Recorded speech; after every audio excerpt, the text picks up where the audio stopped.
بسم اللہ الرحمن الرحیم۔ عام طور پہ ہم لوگ جو ہیں وہ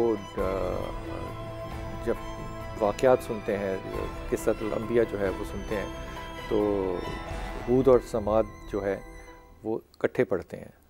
قوم سمود اور قوم عاد جو ہے اس کو اکٹھا نام لیتے ہیں، حالانکہ دو الگ الگ نبی ہیں۔ حضرت جو سمود کی قوم ہے وہ حضرت صالح علیہ السلام کی، اور اس کو ہمیشہ ذہن میں رکھیے کہ وہ اونٹنی والا واقعہ جو پہاڑ کھلتا تھا اور اونٹنی باہر آتی تھی اور پھر لوگوں نے اونٹنی کو مار دیا۔ تو اللہ کے رسول کی یہ بات بھی ذہن میں رکھیے گا کہ امام علی کے جو جس نے شہید کیا تھا اس کے بارے میں بھی کہا تھا کہ دو بدبخت ہوں گے، ایک وہ جس نے اس سے بھی بڑا بدبخت ہوگا جس نے اس اونٹنی کی کونچیں کاٹی تھیں۔ تو حضرت ہود علیہ السلام جو ہے یہ قوم عاد ہے۔ یہ قوم عاد جو ہے یہ یمن کا جو اس وقت کا علاقہ ہے، یہ اس کے قریب کا قبیلہ تھا جس کو کہ عاد کا نام دیا گیا۔ اب یہ عاد کی جگہ جو تھی یہ انتہائی جسے کہنا چاہیے نا کہ فارسٹ لیونگ تھی، یہاں پہ اونچے درخت تھے، اور یہ لوگ جو تھے ان کے قد بھی بڑے لمبے تھے اور یہ بڑے صحت مند لوگ تھے، اور بڑے بڑے گھروں میں رہتے تھے، لمبے تنے ہوئے ٹینٹس لگاتے تھے یا اونچی عمارتیں بناتے تھے۔ اب یہ کمال بات ہے کہ اللہ نے اتنی سہولت دی اور انہوں نے یہ کیا، اور اللہ کی طرف سے ہی تھا۔ بارشیں بڑی ہوتی تھیں، گھاس بہت ہوتا تھا، جانور بہت پلتے تھے، دودھ بہت ہوتا تھا، یہ ساری نعمتیں اللہ کی وہ انجوائے کرتے تھے۔ تو اللہ تعالیٰ نے نعمتیں کس قوم کو دیں؟ جب اس قوم کو دیں اور ان لوگوں نے اپنے نبی کی بات کو ماننے سے انکار کیا تو اللہ تعالیٰ کو اس پہ غضب آتا ہے۔ اب معاملہ غضب کا جو ہے نا، میں نے جہاں بھی قرآن پڑھا، جتنی بھی میری چھوٹی سی عقل ہے، اللہ کو ایک چیز جو ہے نا وہ بڑی خوفناک لگتی ہے عذاب بھیجنے سے پہلے۔ اگر تو قوم میدان میں آ جائے نا اور معافی مانگ لے تو اللہ معاف کر دیتا ہے، لیکن اگر وہ تکبر کرنے لگ جائے نا اپنے مال پہ، جیسے کہ ہم آج کل کی ڈیولپمنٹس میں اپنی جہاں ڈیولپ لینڈز ہیں ہم ان کے اوپر بڑا تکبر کرتے ہیں، دیکھیں جی یہاں پہ سہولتیں ہیں، بجلی ہے، فلانا ہے، یہ ہے، ڈھمکنا ہے۔ ان کے پاس سب کچھ تھا، لیکن اللہ تعالیٰ کے نبی کی، حضرت ہود علیہ السلام کی یہ بات نہیں مانتے تھے، اور حضرت ہود علیہ السلام کے بہت کم پیروکار جو تھے وہ قوم سمود کے اندر تھے۔ حالانکہ جگہ جو تھی یہ وہ تھی جہاں سے کہ کئی نبی پیغمبر جو ہیں، یہ وہی جگہ ہے یمن کی جو کہ بنیادی طور پہ اس کو ہم سویلائزیشن آف میسوپوٹیمیا کہتے ہیں، جہاں پہ کہ زیادہ تر جتنے نبیوں کے نام قرآن حکیم میں 27 کے قریب آئے، 27 ہیں، 27 کے قریب ہیں، ان کے جو لوکیشنز ہیں وہ یہیں پر ہیں۔ اس لیے اس بات سے بھی اچنبھا نہ کیجیے گا کہ وہ جو سری لنکا میں حضرت آدم علیہ السلام کا فٹ ہے وہ بالکل غلط روایت ہے مسلمانوں کے حوالے سے، لیکن میں نے وہ کیونکہ فٹ دیکھا ہے اس لیے بھی کہہ رہا ہوں کہ یہ میسوپوٹیمیا والی جو روایتیں ہیں تفسیر کثیر میں، ابن کثیر میں، یہ زیادہ بہتر اور مثبت لگتی ہیں کمپیئر ٹو کہ جو جنرل ہسٹری یا جو ہم نے سویلائزیشن کا معاملہ بنایا تاریخ کے اندر صرف یہی آتا نا کہ آدم کا فرسٹ لینڈنگ پوائنٹ وہ تھا سراندیپ کا جو ایکچولی وہاں پہ معاملہ یہ ہے کہ جو ہندو ہیں، جو سکھ ہیں، وہ سارے اپنے اپنے نبیوں پیغمبروں کے ساتھ ان کو ایسوسیٹ کرتے ہیں۔ ہاں یہ بات ہے، اور وہاں پہ تاریخی روایتیں یہاں پر ہیں۔ تو اچھا گھر بھی بڑے اونچے بناتے تھے یہ، جس طرح کہ ہم پلرز کے ساتھ بناتے ہیں، اللہ کے رسول کو اس طرح کے گھر بھی پسند نہیں ہیں۔ قوم عاد جو تھی یہ کیونکہ یہ رہتی تھی سمندروں کے قریب، اچھا تو ان کے جو گھر تھے وہ بنیادی طور پہ ٹینٹوں کے ساتھ اور مٹی کے ساتھ بنتے تھے، اونچے گھر بناتے تھے۔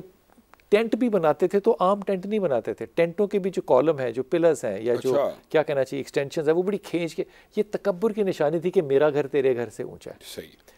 تو اللہ تعالیٰ نے جب ان کی نہیں مانی، اللہ تعالیٰ کے رسول کی، نبی کی انہوں نے نہیں مانی، تو ایک اور بات جو ان کے اندر بڑی تھی وہ یہ تھی کہ اتنے امیر ہونے کے باوجود، اب یہ میرے خیال میں شاید پیغام ہے ہمارے حاکموں کو یا وقت کے حاکموں کو کہ یہ امیر ہونے کے باوجود بھی قافلے لوٹتے تھے۔ تو وہ جو بدکرداری ہے وہ مال نے ان کا پیٹ نہیں بھرا، لیکن دوسری طرف صحابہ دیکھیے، وہ صحابی کو جب پتہ چلا نا کہ رسول پاک صلی اللہ علیہ وسلم میرے گھر کے پاس سے گزرے تھے اور ان کے چہرے پہ میرا نیا گھر دیکھ کے مسکراہٹ نہیں آئی تھی، اس نے گھر گرا دیا۔ اس نے کہا جس گھر کو دیکھ کے نبی خوش نہ ہو اس کے اندر تکبر ہوگا نا، میں کیوں ایسا گھر رہوں۔ اور اس گھر کے اندر تھم تھے، تھم سے مراد ہوتا ہے پلرز تھے، وہ پلرز کے اوپر بنایا۔ اور آج دیکھیں کہ ہم پلرز کے اوپر کتنا گھر بناتے ہیں، اونچی عمارتیں بناتے ہیں جو کہ قیامت کی نشانی ہے۔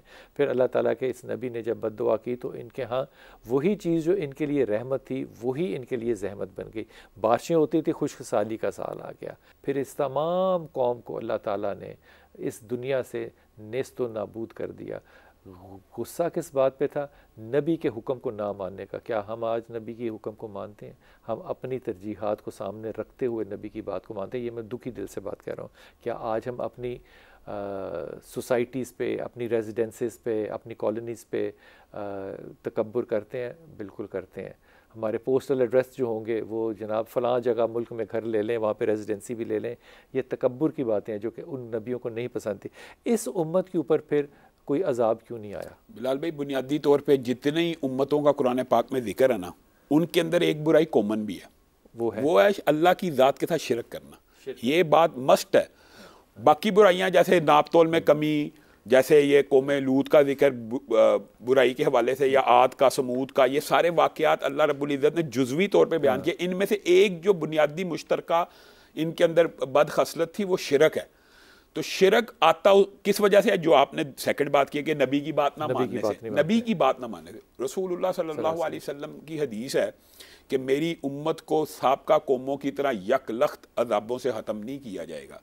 یہ دعا بھی ہے، یہ رسول اللہ کی دعا بھی ہے، اور یہ امت کی خصوصیات محمدیہ میں شامل ہے، امت محمدیہ کی خصوصیات میں شامل ہے. لیکن اس کا یہ مطلب نہیں کہ جزوی عذاب نہیں آئیں گے. جزوی آئیں گے، سیلاب آئے گا، زلزلہ آئے گا، آفات آئیں گی. اچھا، حاکم بھی، برا حاکم بھی عذاب ہے. ہاں، اما عائشہ کہتی ہیں یہ بھی عذاب ہے. حاکم سب سے بڑا عذاب، چھوٹا تو نہیں ہے، سب سے بڑا عذاب برا حاکم. اور اس ساری قوم کو وہ جو بادل تھے اور ہوائیں تھیں یہ اڑا کر لے گئے. یعنی کہ اللہ تعالیٰ چاہے تو ان ساری آپ کی تکبر والی چیزوں کو ایک سیکنڈ کے اندر غائب کر سکتا ہے. ایک زمانہ تھا جو بچپن کا ہمارا زمانہ تھا، دو طرح کی آندھیاں آیا کرتی تھی، ایک سرخ آندھی ہوتی تھی اور ایک کالی آندھی ہوتی تھی.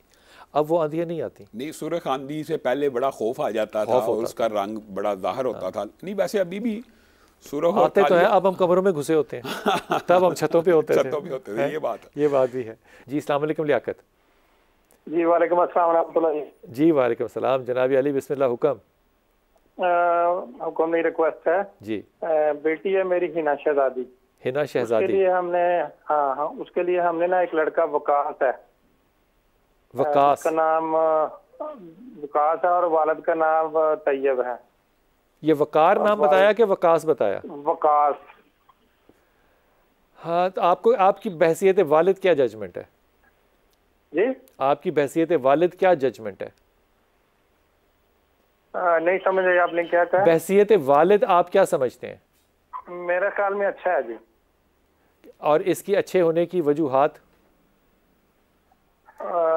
وجوہات بس وہ لڑکا میرے ساتھ نماز پڑھتا ہے. اچھا. اور اس کا میڈیکل ریاض ہے.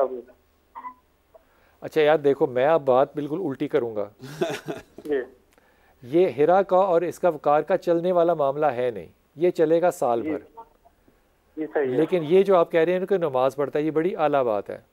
نمازی ہونا اور نماز پڑھنا، میں ادبی طور پہ کہہ رہا ہوں، مذہبی طور پہ نہیں، ادبی، یہ زمین آسمان کا فرق ہوتا ہے. جی صحیح ہے. زمین آسمان کا. میں نماز مسجد میں جا کے کم پڑھتا ہوں، میں اندر سے پکا نمازی ہوں.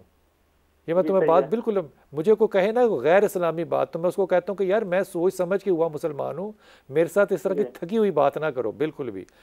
یہ جو رواج کے طور پہ یا کامیابی کے لیے یا امپریشنزم کے لیے کوئی ایسی حرکت ہونا تو مجھے وہ نامناسب لگتی ہے. میں اصلی نمازی پتہ ہے کس کو سمجھتا ہوں؟ کووڈ جو تھا نا وہ کلائمیکس پہ تھا اور میرا ڈرائیور جو تھا وہ نماز پڑھنے جاتا تھا مسجد میں اس کو روکتا تھا، میں کہتا تھا نہ جاؤ. وہ کہتا تھا میری حفاظت کیا اللہ نہیں کر سکتا؟ پٹھان ہے نا. نہیں ویسے بھی یہ تو حدیث سے بھی ثابت ہے. اتنی سادہ بات ہے یار. نہیں بلال بھائی، یہ حدیث سے ثابت ہے. ہمارے خوف تھے، اس کا نہیں تھا.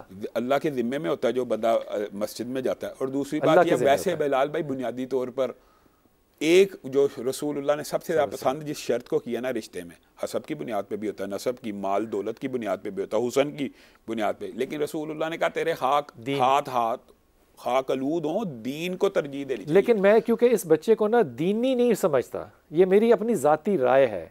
میں اس کو ٹیمپرامنٹل سمجھ سکتا ہوں کہ وہ کچھ دور کے لیے یہ کرے یا کچھ امپریشن کے لیے یہ کرے، لیکن اس مزاج کے اندر جب یہ رشتہ بنتا ہے نا، میری نظر میں، اللہ کرے کہ میں غلط بات کہہ رہا ہوں، جب یہ رشتہ بنتا ہے تو پھر یہ آرگومنٹ کے اندر جاتا ہے اور پھر یہ ایک دوسرے کے اوپر جیت کا جو ماحول ہے وہ مذہبی نہیں ہوتا. عاجزی اس رشتے میں نہیں آتی کہیں بھی. اس لیے اس بات کو ذرا تھوڑا سا دوبارہ سے ریکنسیڈر کرنا اور پھر آگے بڑھنا، کیونکہ تمہیں اس بات کا علم ہے کہ ہیرا کے اندر بھی غصہ اور مزاج ہے، چاہے وہ سرو بہت اچھا کرتی ہو، مینرزم اس میں بہت اچھا ہو، لیکن جب اس کا غصہ آتا ہے تمہیں پتہ ہے وہ کہاں جاتا ہے. اب جو شخص عزت کا کانشیس ہو وہ غصہ لے گا نہیں، اور یہ تضاد یہاں پہ جب جنریٹ ہوگا آفٹر سم ٹائم پھر نبھانا مشکل ہوگا. لیکن فیصلہ بہرحال اللہ پہ چھوڑو، اور اس معاملے میں یا رحمان یا رحیم یا کریم، مامی عائشہ کی یہ بتائی ہوئی بات ہے اور یہ بڑی کارآمد ہے. اور لا حول ولا قوت الا باللہ، یہ ہرا سے کہو پڑھے اور پھر جس طرف بھی دل کرے اس طرف وہ بات کرے. بسم اللہ الرحمن الرحیم. پہلے تو حافظ جی آپ مشورہ دے دیں. لال بھائی بنیادی طور پہ میں یہ سمجھتا ہوں کہ جہاں پہ بندہ متذبذب ہو یا اس کی آراء ایک نقطۂ پہ مرتکز نہ ہو سکیں یا وہ یعنی ایک فیصلے پہ نہ پہنچ پائے، تو اس کے لیے جو رسول اللہ صلی اللہ علیہ وسلم نے سب سے بہترین طریقہ اپنے صحابہ کو سکھایا وہ یہ ہے کہ صحابہ کہتے ہیں رسول اللہ ہمیں دعائے استخارہ ایسے سکھاتے تھے جیسے سورۃ فاتحہ سکھائی جاتی ہے. استخارہ کر لیں. استخارہ کرنا چاہیے. اور میں آپ کو ایک بات بتاؤں، استخارہ اس بندے کو کرنا چاہیے جس کا کام ہو، وکٹم ہے. ہاں